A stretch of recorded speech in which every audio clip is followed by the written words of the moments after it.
sebabnya pagi hari ini kami datang menyerahkan seluruh keberadaan hidup kami yang adalah penyembahan kami kepadamu. Kepada Allah yang tidak ada tandingannya. Allah yang hidup, Allah yang berkuasa. Di dalam Tuhan Yesus Kristus. Inilah hidup kami ya Bapa. Urapilah, penuhilah. Bahkan berikanlah kami apa yang menjadi kebenaran firman. Menyatakanlah di tengah-tengah kehidupan kami. Dimanapun kami ada. Sehingga setiap kami mengerti betul apa yang harus kami lakukan dalam kehidupan kami sepanjang hari ini, bahkan sepanjang minggu ini, bahkan sepanjang kehidupan yang Tuhan percayakan dalam kehidupan kami. Sehingga kami menjadi anak-anak Tuhan yang tangguh. Kami menjadi anak-anak Tuhan yang mengerti otoritas yang Allah berikan dalam kehidupan setiap kami, semua kami yang adalah anak-anak Tuhan Yesus Kristus. Hamba-Mu terbatas ini ya Bapak, urapilah, berkatilah. Allah Roh Kudus, berikanlah kami pencerahan akan firman, sehingga setiap kami tidak ada yang terkecuali. Kami mengerti betul apa yang harus kami lakukan seturut dengan firman. Di dalam nama Tuhan Yesus Kristus, kami siap untuk menerima kebenaran firman Tuhan. Haleluya. Amin. Puji Tuhan. Shalom Bapak Ibu dikasih Tuhan. Tentunya menjadi sukacita dalam kehidupan saya sebagai hamba Tuhan ya, untuk menyapa setiap Bapak Ibu Saudara. Setiap pagi kita boleh bertemu di dalam kesempatan ajaib sabdanya ini. Dan saya rindu setiap Bapak Ibu Saudara setiap hari boleh mengalami apa yang menjadi pengurapan Tuhan, bahkan juga berkat-berkat Tuhan serta kuasa Tuhan. Itu sebabnya dalam kesempatan minggu berjalan ke depan ini saya akan coba membahas tentang kuasa Tuhan ya, yang sudah kita bahas sebenarnya. Kalau Bapak Ibu saudara pahami, bicara tentang kuasa itu adalah dasarnya iman. Saya sudah jelaskan tentang iman dalam episode sebelumnya. Tetapi pada kesempatan pagi hari ini saya mau mengajak Bapak Ibu saudara untuk melihat kuasa di dalam dimensi Allah ya. Namun sebelumnya saya mau menyapa dulu ya. Untuk kesempatan pagi hari ini ya, saya mau menyapa dulu buat Shalom buat Ibu Neni Iriani. Shalom, selamat pagi Ibu. Puji Tuhan ya, sukses dalam usahanya, sukses dalam dagangnya hari ini ya. Jadi Bapak Ibu saudara yang juga mau mesan ya makanan dengan Ibu Neni, boleh itu ya. Lalu juga ada Ibu Dina Abigail. Shalom Ibu, selamat pagi. Puji Tuhan, sehat selalu ya Ibu ya. Haleluya. Lalu juga ada Ibu Tiur Segala ya. Shalom Ibu ya, sehat selalu ya di dalam kasih Tuhan. Haleluya. Ada Ibu Debbie Pati Nasarani ya. Ibu Shalom, selamat pagi ya. Bagaimana terus perkembangan suami? Sehat selalu ya. Salam buat Pak Petrus ya. Puji Tuhan. Juga ada Ibu Lydia Agnes ya. Shalom Ibu, puji Tuhan. Selamat pagi ya. Sukses buat dagang Ibu ya, sama dengan Ibu Neni ya. Ibu Lydia juga memiliki usaha makanan ya. Ibu yang Bapak Ibu yang mau juga memiliki atau namanya memesan ya, bisa juga menghubungi Ibu Lydia Agnes nih. Puji Tuhan ya, diberkati usahanya ya. Lalu juga ada hambanya ya, Bapak Ong. Pak Ong, shalom Pak, selamat pagi, sehat selalu ya Pak ya. Puji Tuhan, haleluya ya. Salam buat Ibu Jelina ya, dan juga keluarga, haleluya. Lalu juga ada Ibu Ineke Setiawan. Shalom Ibu, selamat pagi, puji Tuhan, haleluya. Kiranya berkat Tuhan memberkati ya. Lalu juga ada hambanya Bapak Nathan. Shalom, selamat pagi Pak Nathan, haleluya. Sehat selalu ya, puji Tuhan, bersama dengan istri Ibu Lea ya, Tuhan berkati. Juga ada hambanya Pak Adi Prasojo. Shalom Pak, selamat pagi ya. Sukses selalu sepanjang hari ini, sepanjang minggu berjalan ke depan ini ya. Haleluya, puji Tuhan. Ada hambanya Pak Resource ya. Shalom Pak, selamat pagi, sehat selalu ya. Puji Tuhan, keluarga di Manado juga sehat selalu ya. Juga ada hambanya dalam kesempatan ini ya, Pak Jones. Shalom Pak, selamat pagi. Pak Jones Paskali ya. Haleluya. Bagaimana di Maluku Pak, di Tobelo? Hujan Pak, di sini hujan terus di Jakarta ini. Puji Tuhan ya. Lalu juga ada Ibu Hana Setiawan. Shalom Ibu, puji Tuhan. Selamat pagi ya. Sehat selalu ya. Lalu juga ada Ibu Elizabeth ya. Shalom Ibu, selamat pagi ya, sehat selalu, puji Tuhan ya. Lalu juga ada Ibu Maria ya, Ibu Maria yang ada di luar negeri, yang ada di Kamboja ya. Kiranya usaha Ibu ya juga diberkati sepanjang hari ini ya. Salam buat suami Bapak Santoso ya. Puji Tuhan, haleluya ya. Lalu juga ada lagi beberapa ya. Oke, yang saya boleh ucapkan selamat pagi buat setiap Bapak Ibu Saudara yang boleh bersama dalam kesempatan pagi hari ini ya. Saya mau dalam kesempatan sepanjang minggu ini, saya akan membahas tentang kuasa Allah ya. Kuasa Allah dalam hal apa? Berkuasa. Nah, Bapak Ibu saudara kasih dalam Tuhan ya, ada hal-hal di mana mungkin kita tidak lazim, tidak umum membahas tentang berpuasa ya. Kenapa? Karena memang kalau kita bicara tentang hal ini, hal berpuasa ini, itu bukan sesuatu hanya sebatas teori. Ya, ini sesuatu yang harus dilakukan. Puji Tuhan dalam anugerah Tuhan ya, saya melakukan berpuasa ini setiap minggunya, di mana saya sudah memulainya dari tahun 1993 ya Bapak Ibu Saudara. Jadi berapa puluh tahun yang lalu. Dan sampai pernah waktu saya ada di sekolah Alkitab, itu adalah satu kebiasaan saya memberikan perpuluhan kepada Allah, yaitu 30 hari yang saya dapatkan dalam hidup saya, maka biasanya dari tanggal 28, kalau itu hanya 30 hari dalam satu bulan itu, 28, 29, 30 ya. Itu saya ingat betul, saya ada di sekolah Alkitab di Balikpapan, itu saya ambil waktu untuk berpuasa 3 hari, tidak makan, tidak minum ya. Lalu juga saya pernah lakukan berpuasa yang sebenarnya saya diingatkan ya dalam hati nurani saya, pada saat itu adalah 1 minggu berpuasa tidak makan tidak minum. Bapak Ibu saudara kasih dalam Tuhan, saya sampaikan hal ini dalam hadirat Allah bahwa saya pernah berpuasa 5 hari 5 malam ya, tanpa makan tanpa minum. Bayangkan, secara medis mungkin tidak mungkin manusia boleh lapar tetapi tidak boleh minum, artinya tidak boleh tidak minum ya, karena kalau orang mengalami dehidrasi dia akan mengalami yang namanya kematian. Tetapi dalam anugerah Tuhan, dalam kasih Tuhan, kuasa Tuhan, saya melakukan hal itu. Dan sampai sejauh ini ya saya lakukan. Biasanya memasuki tahun yang baru saya berpuasa, mengikuti gereja di mana saya bersama dengan Bapak Pendeta Gilbert di GBI Glow, biasa seminggu itu. Tetapi seminggu di awal bulan saya mengalami COVID ya, di mana saya tidak memiliki kondisi kesehatan yang mampu untuk berpuasa. Nah, saya ambil komitmen dalam kesempatan setelah saya sudah dipulihkan Tuhan, saya lakukan kembali apa yang menjadi awal tahun ini. Nah, itu sebabnya Bapak Ibu Saudara, saya tidak memaksa, saya tidak mengajak Bapak Ibu Saudara untuk tanda petik ya membabi buta untuk mengatakan bahwa nanti setelah Bapak Ibu Saudara mengerti apa yang menjadi kuasa di dalam dimensi Allah ini. Apa sih dimensi? Dimensi itu menurut Kamus Besar Bahasa Indonesia adalah itu adalah matra. Matra itu apa sih maksudnya? Begini, tinggi, luas, lebar, ya kan? Itu adalah dimensi. Dimensi itu artinya ukuran. Ukuran yang tinggi, luasnya, lebarnya, ya semuanya itu. Tetapi dalam dimensinya Allah. Jadi tingginya itu dalam dimensinya Allah, luasnya dalam dimensi Allah, dan itu yang akan kita terima, ya gitu. Jadi tidak dalam ukuran manusia, tetapi dalam dimensi Allah. Nah, itu yang saya mau mengajak Bapak Ibu Saudara supaya apa? Supaya berkemenangan di hari-hari di mana kita hidup di akhir zaman ini. Kita bukan hanya bicara tentang mengerti bagaimana kita memiliki karakter Kristus, tetapi juga bagaimana kita memiliki kesadaran akan otoritas yang Allah berikan dalam kehidupan kita. Itu sebabnya dalam peristiwa COVID yang saya alami, di mana saya menjadi positif, saya berdiri pada otoritas Allah. Saya tolak dalam nama Yesus. Saya bilang, saya tidak sakit COVID. Dia bilang, dalam nama Tuhan, saya sembuh. Saya sembuh. Setiap pagi saya lakukan itu dari tanggal 2 itu ketika saya mengalami hal itu dengan otoritas Allah. Walaupun kita melakukan tugas tanggung jawab kita yang lainnya sebagai manusia, kita minum apa yang dilakukan, apalagi kan saya sama istri, ya kan, artinya apa? Istri maunya saya minum obat dan oke, nggak apa-apa gitu. Tetapi secara iman saya berdiri dalam posisi, jadi ada keseimbangan. Ya, ada keseimbangan. Jadi kita tidak membabi buta Bapak Ibu Saudara. Saya mau dalam program Ajaib Sabdanya ini membawa Bapak Ibu Saudara untuk semakin dewasa di dalam Tuhan. Jadi bukan hanya kita sekedar iseng-iseng, saya mau dengar nih apa yang menjadi program Ajaib Sabdanya. No, saya mau mengajar Bapak Ibu Saudara untuk berkemenangan. Saya mau mengajak Bapak Ibu Saudara untuk meraih apa yang sudah Allah sediakan, bukan pendeta sediakan. Allah sediakan. Inilah yang seringkali menjadi masalahnya. Kita kadang-kala tidak mengerti bahwa segala sesuatunya sudah Allah sediakan. Tinggal bagaimana kita mau mengambilnya, bagaimana kita mau meraihnya. Tetapi ada syarat untuk itu. Ingat, keselamatan itu gratis, tapi kuasa itu ada harga yang harus dibayar. Nah, harganya apa? Mematikan kedagingan. Nah, inilah yang saya rindu dalam kesempatan seminggu ke depan ini ya. Saya mau coba membahas tentang hal ini, tentang berpuasa ya. Karena di dalamnya ada begitu banyak hal-hal yang akan membukakan ya. Dalam hal ini apa yang menjadi Kebenaran firman Tuhan ini yang akan membawa Bapak Ibu Saudara berjalan dalam kuasa Allah, ya.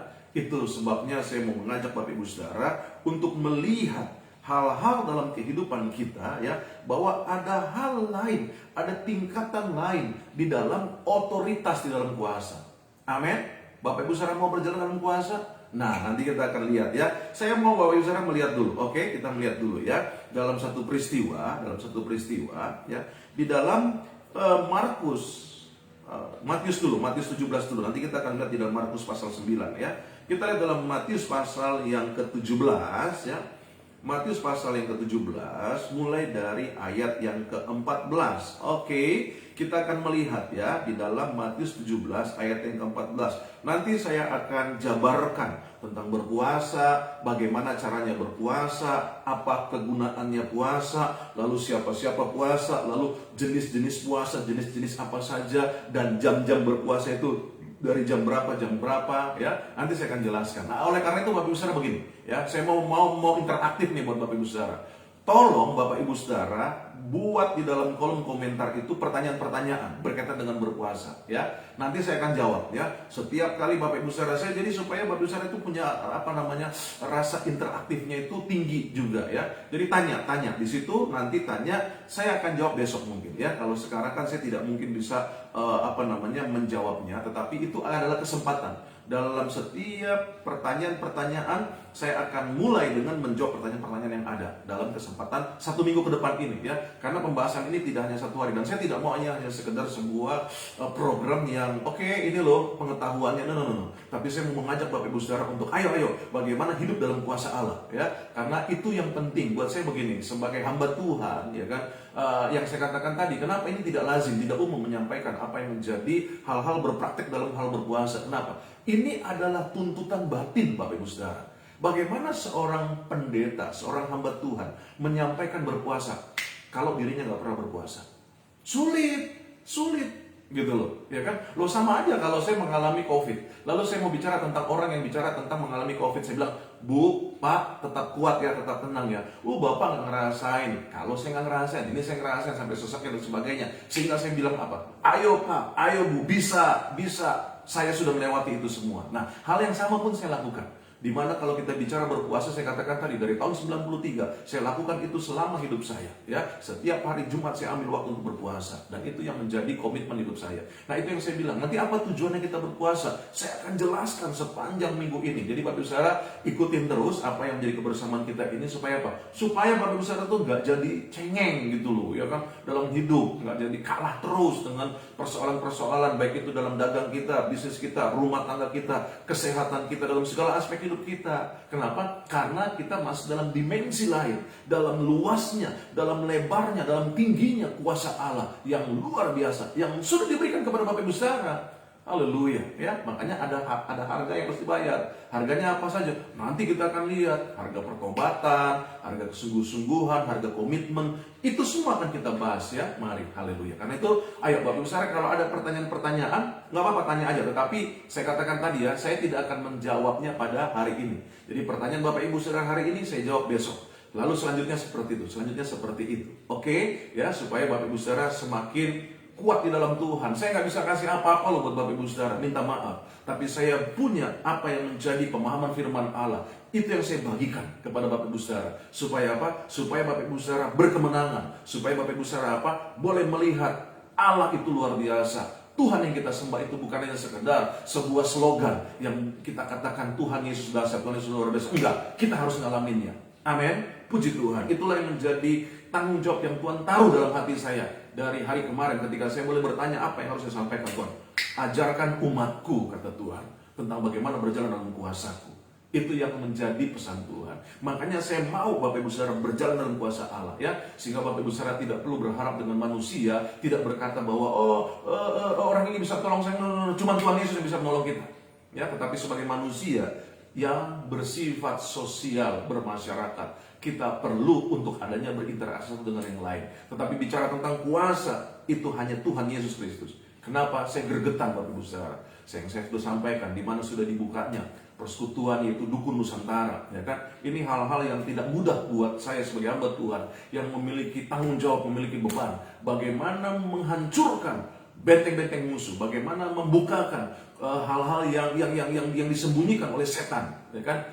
Alkitab harus dibukakan. Nah, itu sebabnya saya rindu Bapak Ibu Saudara berjalan dalam kuasa Allah. Yuk kita lihat di dalam Matius pasal 17. Ini salah satunya. Nanti kita akan bahas lagi, lihat hal-hal lain ya berkaitan dengan kuasa Allah dari dalam konteks berpuasa. Lihat di sini. Ketika Yesus dan murid-muridnya kembali kepada orang banyak itu, dalam perikopnya Yesus menyembuhkan seorang anak muda yang sakit ayan. Perhatikan di sini ya. Ketika Yesus dan murid-muridnya, dia bersama dengan murid-muridnya. Oke. Lalu datanglah seorang mendapatkan Yesus dan menyembah. Katanya, Tuhan, kasihanilah anakku. Ia sakit ayan dan sangat menderita. Ia sering jatuh ke dalam api dan juga sering ke dalam air. Aku sudah membawanya kepada siapa? Murid-muridnya. Ya, dikatakan apa? Aku sudah membawa kepada murid-muridmu. Untung aja, ya orang itu, bapak itu yang anaknya sakit, dia nggak bilang, nih, saya sudah kasih Tuhan. Katanya nih muridmu Tuhan, ya kan? Masa dia nggak bisa usir setan? Untung dia nggak sebut nama, tapi dia bilang kepada murid-murid. Artinya apa? Dia sudah minta pertolongan kepada murid-muridnya Tuhan Yesus. Ingat, di dalam keberadaan murid-murid pada waktu mereka mau dilepaskan oleh Tuhan, di dalam ayat lain, maka dikatakan apa? Maka Yesus menghembuskan, ya, Yesus menghembuskan kuasa kepada 12 murid yang ada. Artinya apa? Ada hal di dalam kehidupan murid-murid itu, yaitu otoritas dan kuasa. Tetapi, nah ini kita lihat ya, dikatakan apa? Tetapi mereka tidak dapat menyembuhkannya. Siapa? 12 murid-murid. Waktu mereka dibawa ada anak yang sakit ayan, lalu bapaknya bilang, aku sudah membawanya loh kepada murid-muridmu, tetapi mereka tidak dapat menyembuhkannya. Waduh. Maka kata Yesus apa? Ayat 17, dalam Matius 17 ayat 17. Maka kata Yesus, hai kamu angkatan yang tidak percaya dan yang sesat, berapa lama lagi aku harus tinggal di antara kamu? Berapa lama lagi aku harus sabar terhadap kamu? Bawalah anak itu kemari. Coba lihat tanda-tanda baca di dalam ayat ini. Tuhan Yesus bertanya, lalu ada tanda seru, bawa kemari anak itu. Ini kalau versi saya nih, malu-maluin aja kamu. Udah ikut saya, lihat kuasa saya, kata Tuhan Yesus kepada murid-murid. Masa ngalamin gitu aja nggak bisa? Nah itu yang saya khawatirnya. Kita bikin malu Tuhan, ya kan? Baru pusing sedikit, aduh, mati nih, gue mati nih. Enggak, itu cuma pusing. Nggak langsung mati. Kuasa Allah dong nyatakan. Lalu kita mulai deg-degan, aduh jantung gue nih. Enggak, itu deg-degan karena utang harus dibayar. Bukan karena sakit jantung. Tapi itu yang saya mau katakan. Yesus marah sama murid-murid. Hei, angkatan yang gak percaya dan sesat, berapa lama lagi aku harus tinggal sama kamu untuk menyatakan kuasaku kepadamu? Berapa lama lagi aku harus sabar terhadap kamu? Ya, nah itulah yang saya mau setiap Bapak Ibu Saudara mengerti, ya, bagaimana melihat kuasa Allah dalam dirimu, ya, dalam diri saudara. Haleluya. Supaya apa? Supaya Tuhan tuh gak gregetan gitu loh. Setiap kali ada masalah, boleh nangis, tetapi jangan berlebihan dong. Iya kan? Kan seperti yang saya juga sharingkan, sampaikan. Dalam keadaan dimana saya mengalami sesak napas itu yang begitu hebat buat saya. Karena untuk duduk seperti ini saya gak nyaman. Saya harus mengambil napas seperti itu dan saya harus berjalan supaya apa? Supaya saya tidak mengalami ketidaksejahteraan yang hebat itu, gitu loh. Tetapi itu yang saya katakan, saya menangis betul. Tetapi saya bilang, Tuhan jangan buat saya jadi berdosa karena sakit yang saya alami ini. Ada kalanya kita menjadi berdosa gara-gara hal-hal itu, dan ini yang Tuhan bilang. Gimana sih murid-murid? Masa mengimpartasikan kuasa aja untuk yang sakit ayan begini aja nggak bisa, ya kan? Nah itu sebabnya dalam kedewasaan kita mengikut Tuhan, ada langkah-langkah lanjutan, ada langkah-langkah di mana kita akan melihat dimensi Allah yang lainnya. Oke, nah kita lihat selanjutnya. Maka dikatakan apa? Bawa anak itu ke sini, ya kan? Bawa anak itu kemari, kata Tuhan Yesus dalam ayat yang ke-17. Lalu apa? Dengan keras Yesus apa? Bertanya, kenapa kamu begitu? No. Saya kadang-kadang kalau melihat orang dalam pelayanan pelepasan, tanya-tanya namanya siapa, dari mana, ngapain? Ya kan? Hardik, iblis itu dihardik. Sakit penyakit itu dihardik. Makanya dikatakan apa? Dengan keras Yesus menegur dia. Siapa kata dia di sini? Setan. Lalu keluarlah setan itu daripadanya dan anak itu pun sembuh seketika itu juga. Haleluya. Ini yang perlu kita miliki dalam pemahaman kita. Sehingga kita tidak menjadi orang-orang Kristen yang dibodohilah oleh dunia ini. Betul. Ada banyak ketakutan-ketakutan yang dibangun di dalam cara berpikir manusia hari-hari ini. Kita nggak boleh terjebak di dalamnya dong. Ayo kita berdiri pada firman Allah. Makanya itu yang saya katakan, saya kadang-kala merasa miris aja gitu loh. Kalau ada orang yang kerasukan ditanya-tanya dulu. Udah, yang dia butuhkan ini bukanlah pertanyaan. Yang dia butuhkan ini adalah kelepasan. Yang dibutuhkan ini adalah kesembuhan. Langsung doa. Ada kalanya kita harus melakukan yang namanya konseling, tetapi dalam situasi-situasi tertentu. Kalau dia masih sehat, kalau dia kita lihat tidak dalam manifestasi kuasa setan yang mengikatnya, maka kita bisa punya kesempatan untuk konseling. Itu yang saya lakukan. Saya tanya apa yang menjadi penyebabnya, sejak kapan kejadiannya, lalu apa yang terjadi, apa yang menjadi masalah dengan diri Anda, apakah ada luka, apakah ada kecewa, atau adakah orang yang tidak suka dengan saudara, apakah hal-hal yang dilakukan orang lain selama ini, apakah ada sesuatu yang diberikan baik berupa makanan, minuman, itu yang akan saya tanya kalau orangnya sehat. Tapi kalau di bawah dia dalam kondisi yang napas saja susah, nah itu saatnya saya langsung doa, gitu ya kan. Nah sama kondisi anak ini kan juga begitu, nggak perlu ditanya-tanya lagi, hardik, tegur dengan keras, setan keluar. Kenapa bisa seperti itu? Nah, ini yang dikatakan oleh Tuhan Yesus ya. Kemudian murid-murid Yesus datang dan ketika mereka sendirian dengan dia, bertanyalah mereka, mengapa kami tidak dapat mengusir setan itu? Nah, coba lihat ini. Akhirnya murid-murid bingung. Kok segampang itu Tuhan melakukan? Ya iyalah, karena Tuhan adalah Tuhan, ya kan, yang memiliki otoritas dan kuasa. Tetapi di dalam prakteknya, Tuhan Yesus saat itu sebagai manusia sejati, sebagai manusia 100%, di dalam apa yang menjadi keterbatasannya sebagai manusia, tetapi otoritasnya, kuasanya tidak terbatas. Dan itu yang terjadi gitu maksud saya. Ketika ia menunjukkan teladan, dia menyatakan, begini loh, kalau engkau mau menjadi serupa dan segambar denganku, kata Tuhan Yesus kan. Artinya apa? Ada otoritas dalam dirimu. Makanya murid-murid pada waktu itu apa? Dia mulai bingung. Dia mulai berkata nih, kenapa kami tidak dapat mengusir setan itu? Lalu Tuhan Yesus berkata kepada mereka, karena kamu kurang percaya. Sebab aku berkata kepadamu, sesungguhnya sekiranya kamu mempunyai iman sebesar biji sesawi saja, kamu dapat berkata kepada gunung ini, pindah dari tempat ini ke sana, maka gunung ini akan pindah dan tak ada yang mustahil bagimu. Perhatikan di sini. Bapak Ibu saudara, coba iseng-iseng kembali, flashback ke episode bicara tentang iman dan jenis-jenis iman. Ya, saya sudah jelaskan itu ya. Jadi ini tidak bisa dilepaskan, kuasa tidak bisa dilepaskan dari iman. Oke, dan saya sudah jelaskan tentang iman itu sendiri. Bapak Ibu saudara bisa lagi mempelajarinya. Nah, sekarang dikatakan apa? Akhirnya setelah itu dikatakan dalam ayat yang ke-21, jenis ini tidak dapat diusir kecuali dengan berdoa dan berpuasa. Haleluya. Saya katakan tadi sepanjang minggu ini saya akan membahas tentang berpuasa. Lalu selanjutnya saya juga akan bahas, kalau kita ada kesempatan waktu sepanjang minggu ini, kalau tidak di minggu depan, bicara tentang doa yang penuh kuasa. Oke, nah ini kita akan bahas ya. Nah kalau Bapak Ibu saudara melihat, itu adalah cerita yang sama ya Bapak Ibu saudara. Cerita yang sama yang tertulis di dalam Markus pasal yang ke-9 ya. Yang saya mau tunjukkan di sini supaya Bapak Ibu saudara mengerti. Markus pasal yang ke-9 ayat yang ke-14, coba kita lihat di sini. Markus pasal yang ke-9 ya. Oke, ayat yang ke-14. Ini judulnya sama ya, itu orang yang sakit ayan. Kalau ini adalah seorang anak yang bisu. Nah, makanya kan kita tahu, makanya Yesus tidak bertanya lagi, dia bisu, hardik aja udah. Oke. Nah, lalu selanjutnya dikatakan apa yang saya mau tunjukkan di sini, ini kurang lebih ceritanya sama ya.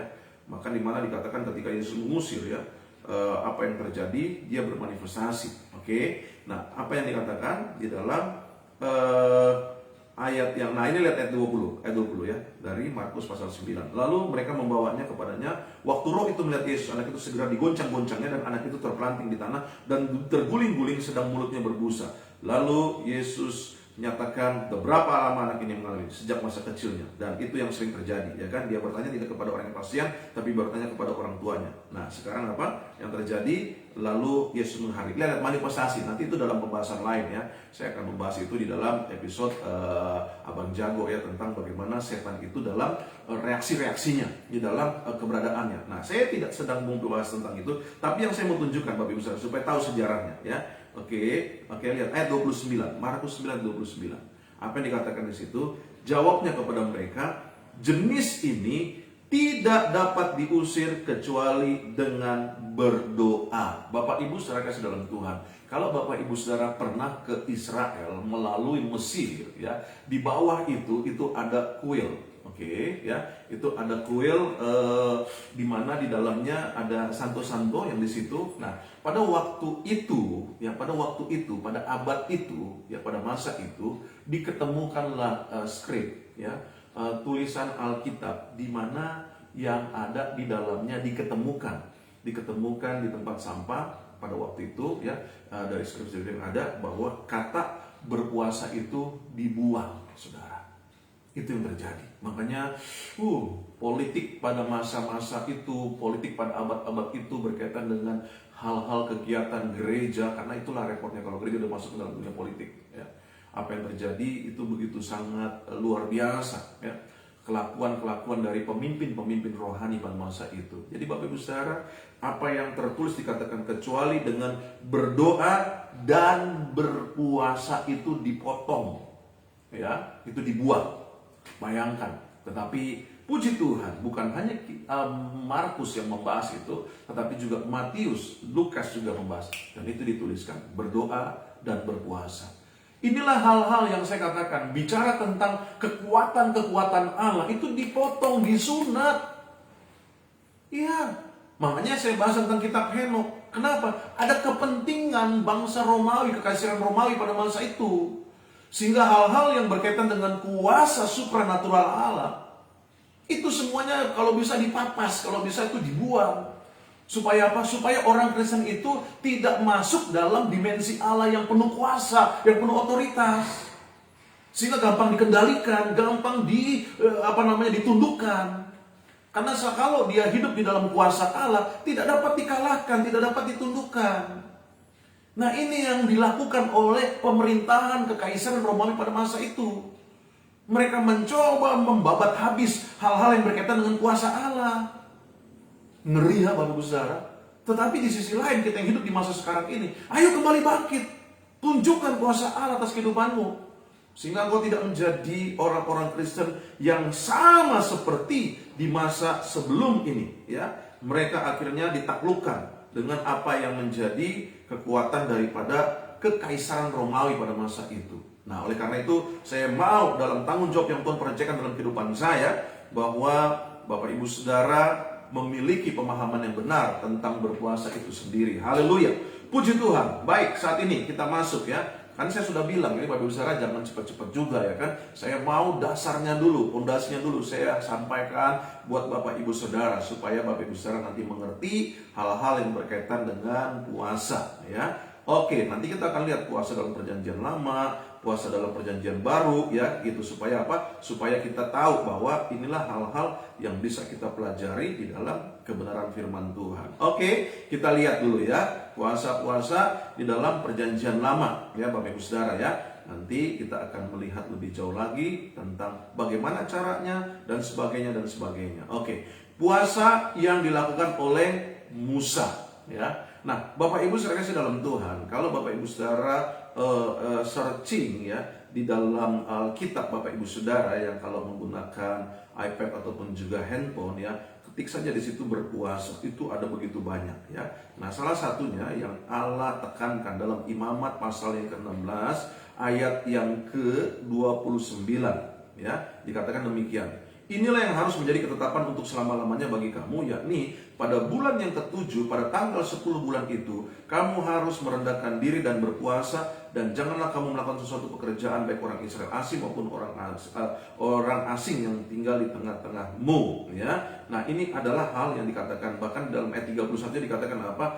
Hari itu harus menjadi sabat, hari perhentian penuh bagimu, dan kamu harus merendahkan diri dengan berpuasa. Itulah suatu ketetapan untuk selama-lamanya. Selama ini ada, kita baca, kita pegang Alkitab ini, berarti ketentuan ketetapan berpuasa itu berlaku selama-lamanya. Nah, Bapak Ibu saudara kasih dalam Tuhan, kita lihat ya. Mari kita melihat pelajaran-pelajaran penting ini, di mana kita tahu bahwa Musa berpuasa 40 hari 40 malam. Dia tidak makan dan tidak minum ya. Kita bisa lihat di dalam Keluaran 24 ayat yang ke-16 serta Keluaran pasal 34 ayat yang ke-28 ya. Keluaran 24 ayat yang ke-16. Mari kita melihat di situ dikatakan apa? Dalam Keluaran pasal yang ke-24 ayat yang ke-16 dikatakan di situ jelas bahwa kemuliaan Tuhan diam di atas gunung Sinai ya, dan dikatakan apa? Awan itu menutupinya pada hari di mana Musa mulai berpuasa. Artinya begini, ya, saya mau tunjukkan di sini bagaimana Allah menyatakan kuasa dan kemuliaannya kepada Musa ya. Nah, Bapak Ibu saudara bisa melihat itu di dalam ayat-ayat Alkitab. Oke, di dalam Keluaran 34 ya. Coba kita lihat sebentar Keluaran pasal 34 ayat yang ke-18 dikatakan di situ apa ya. Haleluya, supaya kita mengerti ya. Hari raya roti tidak beragi haruslah kau pelihara, 7 hari lamanya harus kau makan roti ya, pada waktu yang ditetapkan dalam bulan Abad. Nah, saya mau tunjukkan dulu di sini bahwa bagaimana Musa ya dinyatakan bagaimana ia berpuasa ya selama 40 hari 4 makan dan tidak makan dan tidak minum ya, Bapak Ibu Saudara. Lalu juga kita melihat bagaimana Daud ya, Daud nanti saya coba akan tunjukkan ayatnya ya. Daud juga tidak makan tidak minum ya ketika ia tahu bahwa anaknya sakit. Lalu juga Elia, kita tahu Elia ya di dalam 1 Raja-Raja 19 bagaimana ia juga berpuasa 40 hari 40 malam ya, tidak makan tidak minum. Lalu juga Esther ya, dia berpuasa 3 hari 3 malam ya, tidak makan dan tidak minum dalam Esther pasal yang keempat. Lalu juga Ayub berpuasa ya 7 hari 7 malam ya. Dan lalu juga dikatakan bagaimana Daniel dia berpuasa ya, berpuasanya jenisnya yaitu tidak makan makanan raja. Oke. Lalu juga Yunus dia berpuasa tidak makan tidak minum ya kan, di mana akhirnya ia ada di dalam perut ikan ya. Oke, lalu juga di mana orang-orang Niniwe berpuasa 40 hari 40 malam. Oke. Lalu dalam perjanjian baru kita tahu bagaimana Yesus sendiri tidak makan tidak minum selama 40 hari 40 malam. Lalu juga Paulus pernah tidak makan dan tidak minum ya, di mana dia melihat kemuliaan Tuhan. Sesudah itu ya 3 hari 3 malam. Lalu juga di mana jemaat mula-mula juga mereka melakukan puasa. Lalu juga kita tahu Yohanes Pembaptis juga dia tidak makan tidak minum ya, dia juga melakukan puasa. Nah, ini adalah contoh-contoh orang-orang yang ada dalam Alkitab. Jadi kenapa kita tidak berpuasa? Nah, kita lihat ya hal-hal yang perlu saya sampaikan dalam kehidupan Bapak Ibu Saudara ya. Puasa di dalam Perjanjian Lama. Oke, kita lihat memang di dalam ayat-ayat yang ada, yang saya sebutkan saja ayat-ayatnya, nanti Bapak Ibu Saudara bisa melihatnya di dalam Imamat 16 ayat 29 sampai 31, lalu juga dalam ayat 23 sampai 26 ya, Imamat 23 ayat 26 sampai 32, lalu Bilangan pasal 29 ayat yang ke-7 ya. Oke, Bapak Ibu Saudara agak sabar ya. Kenapa? Karena memang ini adalah bicara pengajaran. Oke, saya mau bukan hanya sebatas pengajaran, tetapi Bapak Ibu Saudara bisa mengalami apa yang menjadi kebesaran kuasa Allah. Oke, kita lihat kenapa orang berpuasa dalam Perjanjian Lama. Beberapa alasan yang ada ya. Mereka berpuasa ketika mereka ada di dalam ancaman perang. Coba kita lihat di dalam Hakim-Hakim pasal yang ke-20 pada ayat yang ke-26 ya. Ini adalah hal-hal yang terjadi kalau Bapak Ibu Saudara sedang ada di dalam kondisi tekanan yang ada ya. Bapak Ibu Saudara juga dapat melakukan hal tersebut. Nanti kita akan lihat apa yang menjadi tujuan daripada berpuasa itu. Oke, dikatakan di dalam Hakim-Hakim 20 ayat 26, kemudian pergilah semua orang Israel, ya ini seluruh bangsa itu, lalu sampai di Betel. Di sana mereka tinggal menangis di hadapan Tuhan, berpuasa sampai senja pada hari itu, dan mempersembahkan korban bakaran dan korban keselamatan di hadapan Tuhan. Kenapa mereka lakukan hal itu? Karena mereka sedang ada di dalam ancaman, ya, di mana ada ancaman perang yang akan terjadi dalam kehidupan mereka. Lalu juga kita tahu ketika ada orang yang sakit dalam 2 Samuel pasal yang ke-12, di mana orang yang sakit ini pun disembuhkan ketika dilakukan puasa. Lalu juga ada orang yang dikasihi, ya, di mana ketika itu juga kita tahu di dalam kehidupan Elia, dia berpuasa juga dan kuasa Tuhan dinyatakan, sehingga anak daripada janda itu pun juga bangkit dari kematian, ya. Lalu juga bagaimana mereka memohon pengampunan dari Allah, pertobatan mereka pun berpuasa dalam Ulangan 9 ayat 16 sampai dengan ayat yang ke-18. Lalu juga berpuasa itu adalah ketika mereka memperingati sesudah hari kesusahan besar, ya. Ini dalam Perjanjian Lama. Oke. Nah, jenis puasanya, ya, ada puasa yaitu puasa biasa, lalu ada puasa parsial yang artinya mengurangi ukuran makanan harian, ya, yang tadinya mungkin 1 menjadi setengah atau 1/4, kira-kira seperti itu. Tetapi juga ada yang berpuasa secara mutlak, ya. Secara mutlak ini artinya tidak makan selama beberapa hari, ya. Itu bisa kita lihat di dalam kehidupan Yunus, Esther, dan juga di dalam kehidupan Musa dan juga Elia, ya. Nah, lalu pertanyaannya sekarang, Bapak Ibu Saudara, berapa lama atau kapan berpuasa itu bisa dilakukan, ya? Nah, oke, puasa itu tergantung dari apa yang menjadi tujuan dalam kehidupan kita. Nanti kita akan membahas, ya, tentang hal-hal apa yang harus dilakukan, yaitu bagaimana semestinya kita berpuasa, ya.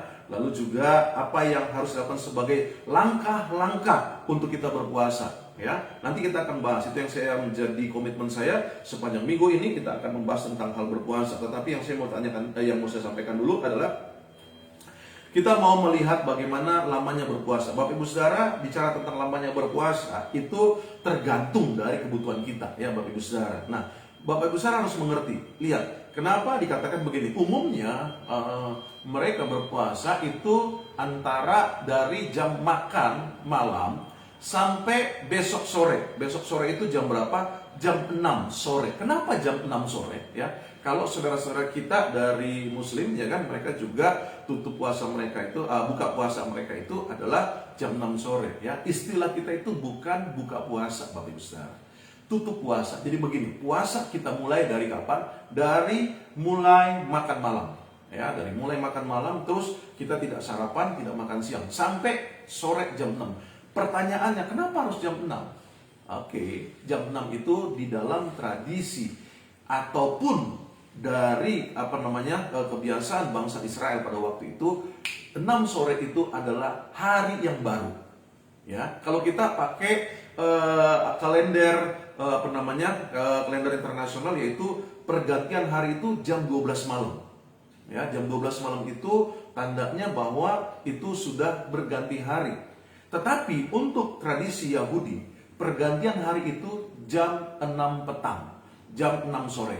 Jadi ketika jam 6 lewat itu sudah harinya berubah. Makanya Bapak Ibu Saudara harus memperhatikan hal ini supaya mengerti kalau hitung-hitungannya kenapa Tuhan Yesus pada waktu itu mati, lalu dia mati selama 3 hari, karena itu hitungan harinya itu sore, ya Bapak Ibu Saudara. Jadi bukan seperti kita jam 12 malam, itu jam 6 sore itu sudah ganti hari. Oke? Makanya kalau misalnya kita tadi malam, ya, itu sudah hari yang kemarin dari tidak makan malam. Nah, hari ini kita berpuasa sampai nanti jam 6 itu sudah pergantian hari.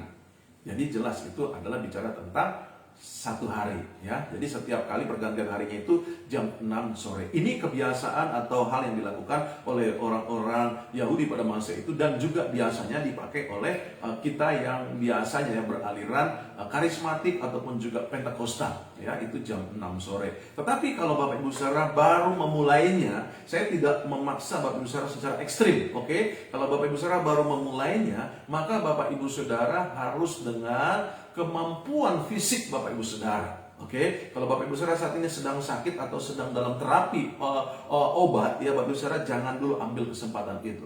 Kalau Bapak Ibu Saudara sudah mengalami yang namanya sehat dan sebagainya, fit gitu ya tubuhnya, baru mulai. Oke, supaya apa? Supaya jangan menjadi gangguan. Nah, selanjutnya nanti kita akan lihat beberapa jenis-jenis puasa ya. Jadi ini adalah bicara tentang lamanya berpuasa dulu. Oke, waktunya. Jadi ada yang bicara tentang seminggu, ada yang juga bicara tentang 3 hari, ada yang bicara cuma 1 hari, ya kan? Nah, itu adalah hal yang memang menjadi ketentuan yang dilakukan pada masa-masa itu. Di dalam Alkitab banyak ya, di mana kita sudah menyinggungnya tentang puasa Esther, puasa Daniel ya, yang mana hal-hal tersebut. Nah, nanti kita akan masuk lebih jauh lagi. Nah, Bapak Ibu saya kasih dalam Tuhan ya, bahwa di dalam puasa ini ada hal ya, bagaimana caranya untuk kita berpuasa ya. Langkah yang pertama yang saya mau Bapak Ibu saudara lakukan ya, adalah menentukan tujuan kita berpuasa. Oke, ini langkah yang pertama. Apa sih tujuannya saya berpuasa? Nah, ini harus kita mulai doakan ya, ini harus kita mulai renungkan. Oke, karena di dalam banyak ayat Alkitab itu artinya ada orang yang berpuasa tetapi dia tidak mengerti tujuannya. Ya, langkah yang kedua adalah bagaimana kita menetapkan komitmen ya, komitmen diri kita ya di dalam hal kita berpuasa. Mau berapa lamanya, ya kan? Lalu jenis apa yang Tuhan taruh untuk kita berpuasa? Pertanyaan gini, boleh nggak kita minum dalam hal berpuasa? Boleh, ya boleh. Ada yang memang mau berpuasa dengan minum, tetapi tidak makan. Lalu minumnya juga bukan minum minum susu, minum yang itu ya kan gitu. Lalu berapa banyaknya? Ya itu menjadi sebuah komitmen dalam diri kita. Oke, ya. Lalu juga bicara tentang persiapkan diri kita secara rohani. Artinya apa? Kalau kita berpuasa, kita jangan lupa bahwa kita juga harus merenungkan firman Tuhan, kita berdoa, ya. Lalu juga kita mengakui, minta maaf atas segala dosa-dosa dan kesalahan kita. Nah, ini adalah hal-hal, ini adalah langkah-langkah yang perlu untuk kita miliki di dalam tindakan kita berpuasa, ya, Bapak Ibu Saudara, ya. Supaya apa? Supaya Bapak Ibu Saudara itu memiliki otoritas dan kuasa. Ini adalah bagian awal di dalam pembahasan kita. Nanti saya akan membahas lebih jauh lagi, lebih dalam lagi hal-hal yang berkaitan dengan berpuasa ini. Supaya apa? Supaya hidup kita berkemenangan. Amin. Puji Tuhan, Bapak Ibu Saudara dikasih dalam Tuhan ya. Sebagaimana komitmen dan janji kita bahwa setiap pagi kita ada 1 jam ke depan untuk kita boleh sama-sama di dalam kegiatan-kegiatan ibadah kita ataupun juga di dalam pembahasan firman Tuhan ya Bapak Ibu Saudara. Memang itu yang saya katakan tadi, semangat saya. Kalau semangat sampai akhirnya waktu nggak terasa udah 1 jam ya saya bicara tentang hal ini. Nah, nanti Bapak Ibu Saudara kita akan masuk lebih jauh lagi ya tentang langkah-langkah selanjutnya. Jadi itu adalah langkah-langkah ya. Lalu juga nanti kita akan membahas juga tentang hal-hal bagaimana kita bisa mengalami ya puasa. Lalu ada hal-hal yang mungkin bertanya, kenapa kita puasa? Kapan sebaiknya kita berpuasa? Lalu apa yang menjadi jenis-jenis puasa yang bisa kita lakukan? Lalu juga apa yang Allah inginkan dalam hal saya berpuasa ya. Nah, itu nanti akan kita bahas ya Bapak Ibu Saudara, supaya Bapak Ibu Saudara boleh mengalami kemenangan. Dan selanjutnya nanti kita akan bahas tentang berdoa yang penuh puasa ya. Puji Tuhan Bapak Ibu Saudara, terima kasih ya. Kalau minggu ini kita agak lebih berat sedikit ya pembahasannya, karena ini bicara tentang pengajaran ya. Saya mau Bapak Ibu Saudara mengerti, memiliki fondasi dasar dalam firman Allah yang benar ya Bapak Ibu Saudara. Itu sebabnya saya katakan kalau ada pertanyaan-pertanyaan tolong dituliskan dalam kolom komentar berkaitan dengan berpuasa ini. Nanti saya akan sampaikan pada esok hari ya. Jadi seperti itu. Setiap pertanyaan hari ini saya jawab besoknya. Setiap pertanyaan besok saya jawab lusanya. Kira-kira seperti itu ya. Baik Bapak Ibu Saudara, terima kasih loh buat kebersamaannya ya. Sekali lagi ini beban yang Tuhan taruh dalam hati saya untuk saya sampaikan, walaupun agak berat ya kan, tetapi ini tanggung jawab yang harus saya sampaikan supaya Bapak Ibu Saudara boleh berkemenangan ya. Jangan bosan ya Bapak Ibu Saudara ya, karena nanti kita juga akan masuk kepada puasa dari doa ya. Puji Tuhan. Haleluya. Terima kasih buat Bapak Ibu Saudara. Saya mau menyapa dulu. Terima kasih. Shalom, selamat pagi buat Ibu Meti ya. Puji Tuhan ya. Juga shalom, selamat pagi buat Ibu Sumiatun. Lalu juga ada Oma Sylvia Lucy. Shalom, selamat pagi Oma.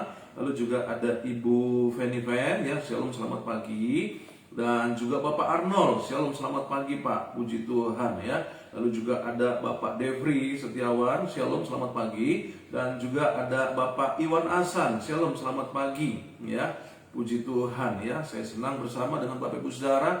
Biarlah apa yang menjadi kebersamaan kita ini mendewasakan iman kita untuk semakin lebih mengasihi Tuhan, lebih mencintai Tuhan. Itu sebabnya dalam kesempatan setiap pagi kita ada untuk kita boleh menerima berkat-berkat Tuhan. Puji Tuhan.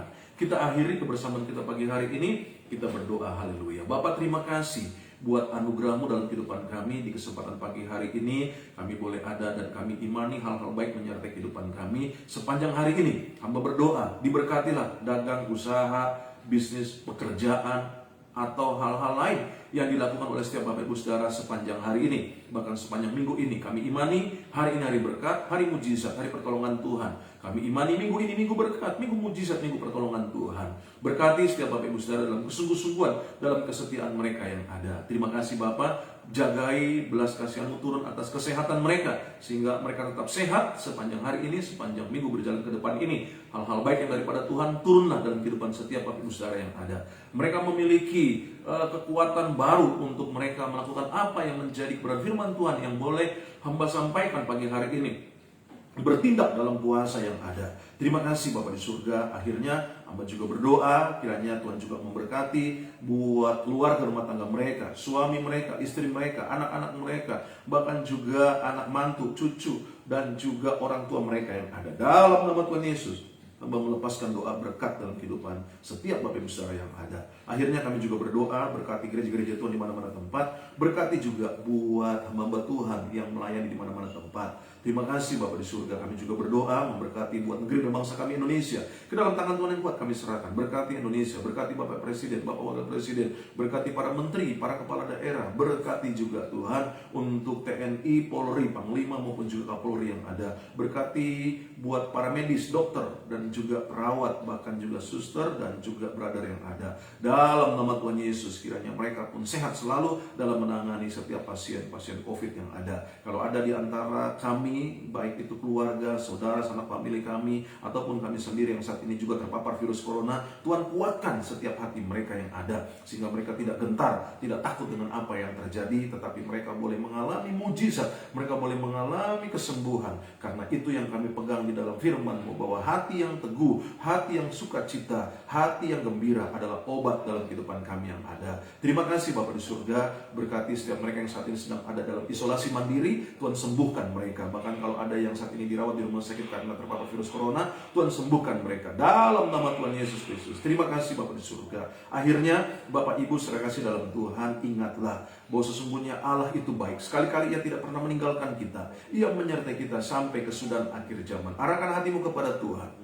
Terimalah berkat yang datangnya dari Allah Bapa, kasih anugerah daripada Tuhan Yesus Kristus, penjelasan penghiburan, pengurapan, persekutuan daripada Allah Roh Kudus turun atas kehidupanmu, atas kehidupan keluarga rumah tanggamu, atas kehidupan masa mudamu, masa tuamu, bahkan anak dan cucumu, bahkan turun atas kesehatanmu, turun atas apapun yang kau kerjakan dengan tanganmu, senantiasa Tuhan jadikan berhasil dan beruntung. Mulai pagi hari ini sampai Maranatha, Tuhan datang kembali untuk menjemput setiap kita yang percaya, mengasihi, mencintai, bahkan melayaninya. Di dalam nama Tuhan Yesus Kristus, haleluya. Kita sempurnakan doa kita sebagaimana Tuhan Yesus mengajarkan doa ini, dan kita naikkan doa ini bersama-sama. Haleluya. Bapa kami yang dalam kerajaan surga, dikuduskanlah nama-Mu, datanglah kerajaan-Mu, jadilah kehendak-Mu di bumi seperti di surga.